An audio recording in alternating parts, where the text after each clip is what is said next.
Assalamualaikum warahmatullahi wabarakatuh. Pada kesempatan kali ini, kami dari kelompok 4 akan menyampaikan materi mengenai aktiva lancar dan struktur hutang.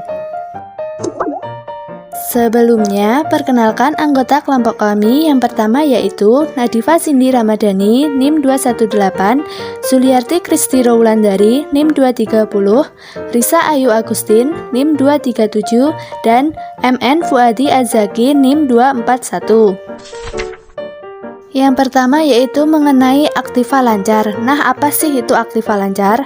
Aktiva lancar yaitu aktiva yang manfaat ekonominya akan diperoleh dalam waktu 1 tahun atau kurang sesuai dengan siklus normal perusahaan.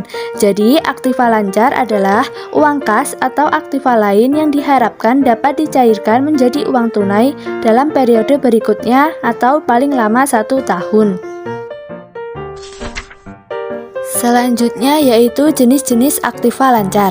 Yang pertama yaitu kas dan setara kas, yaitu aset yang termasuk dalam komponen aktiva lancar ini merupakan aset yang paling cair bagi perusahaan karena dapat secara langsung digunakan untuk segala macam transaksi.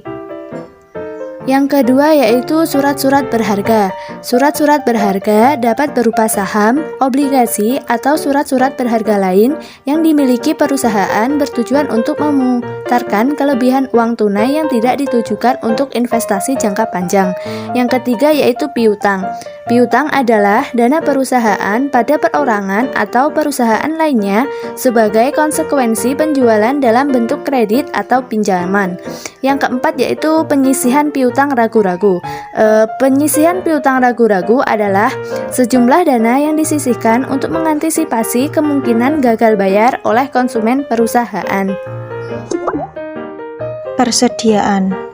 Persediaan merupakan barang-barang yang dimiliki perusahaan untuk dijual kembali atau digunakan dalam kegiatan perusahaan. Barang-barang ini dapat merupakan hasil produksi atau komponen produksi perusahaan. Biaya dibayar di muka.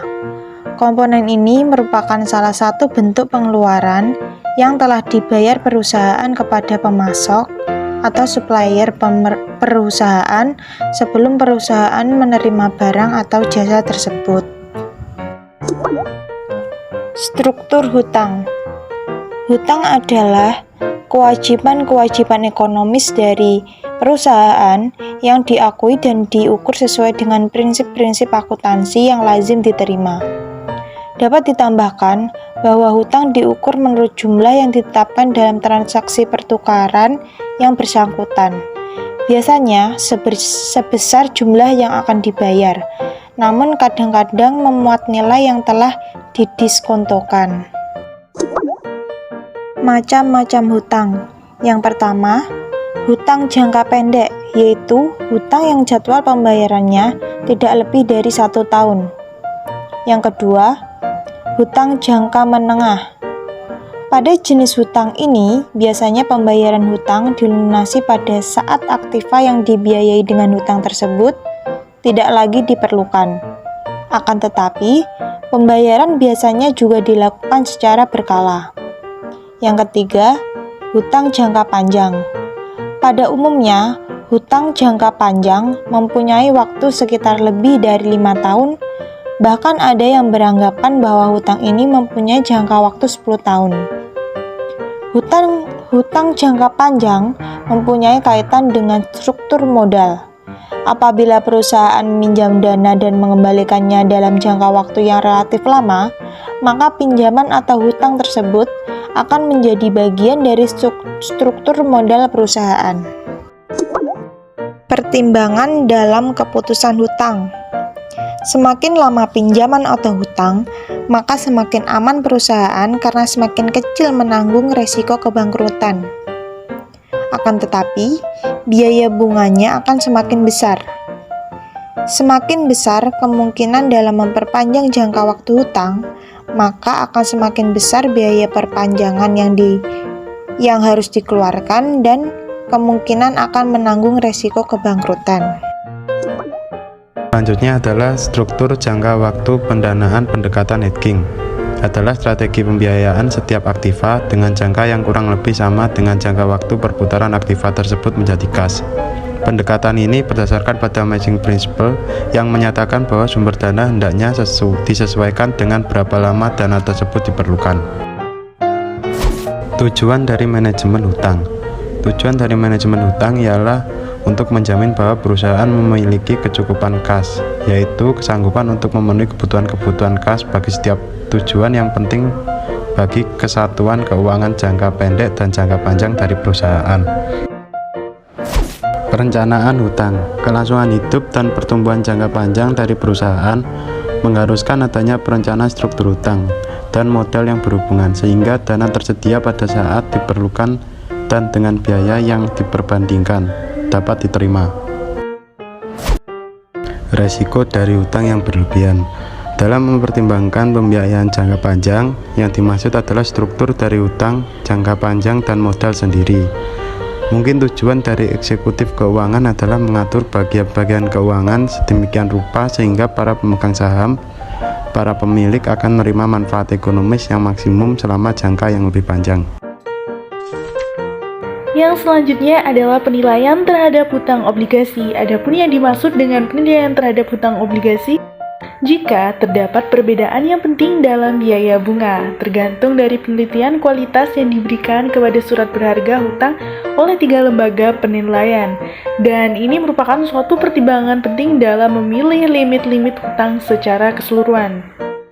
Adapun ketiga lembaga penilaian hutang adalah yang pertama Standard & Poor's Corporation, kedua Moody Investment Service, dan Fitch Investor Service. Ketiganya memberikan penilaian yang mencirikan pentingnya pertimbangan mengenai kualitas atau risiko yang melekat pada suatu jenis surat berharga tertentu. Penilaian atau pengolahan akan tergantung dari antara lain hubungan kemampuan untuk menutupi beban hutang. Leverage atau pengungkit. Dalam mempertimbangkan struktur modal, para pejabat keuangan harus mengenal dan mempelajari pengaruh leverage. Pada dasarnya, leverage terdiri dari pembiayaan sebuah perusahaan dengan hutang untuk menaikkan hasil pengembalian atas modal sendiri. Laporan akuntansi untuk hutang. Laporan-laporan sehubungan dengan manajemen hutang akan tergantung kepada kebutuhan perusahaan. Sejumlah terbatas laporan diperlukan untuk memonitor status yang sebenarnya dan untuk perencanaan jangka pendek dan jangka panjang. Suatu daftar usaha mencakup sebagai berikut. Tidak lebih terdapat 5 poin dalam hal ini. Yang pertama ada laporan bulanan kondisi keuangan yang lazim. Kedua, laporan bulanan atau triwulan yang membandingkan hutang-hutang yang sebenarnya per kategori secara terperinci dengan jumlah yang diperkenalkan menurut perjanjian kredit. Selanjutnya ada laporan perencanaan yang membandingkan hutang yang diperlukan dengan persetujuan kredit dan kapasitas hutang. Lalu berikutnya analisa berskala mengenai hutang-hutang khusus. Lalu yang terakhir ada laporan atas potongan tunai yang diambil atau yang dilewatkan. Pengendalian intern. Dalam pengendalian intern terdapat hutang mencakup keseluruhan hutang mulai dari hutang rutin dan hutang pembayaran upah atau gaji sampai pembayaran berkala untuk wesel bayar yang biasanya disebabkan oleh pinjaman. Nah, suatu tugas rutin yang sehat secara fundamental untuk pencatatan hutang merupakan hal yang pokok bagi dasar prosedur pembayaran yang baik. Adapun esensi dari permasalahannya ialah untuk memperoleh keyakinan bahwa tidak ada hutang-hutang yang tidak sewajarnya telah diajukan untuk pembayaran. Nah, prosedur yang rutin ini harus diimplementasikan untuk melihat bahwa semua hutang telah disetujui dan disahkan oleh yang berwenang. Perbandingan yang wajar terhadap laporan penerimaan, order pembelian, dan faktur-faktur oleh mereka yang menangani prosedur pembayaran rutin telah mengeliminasikan banyak tugas dari para pejabat perusahaan. Namun, bagi hutang-hutang yang tidak tercakup dalam saluran ini harus dilakukan tinjauan yang diperlukan.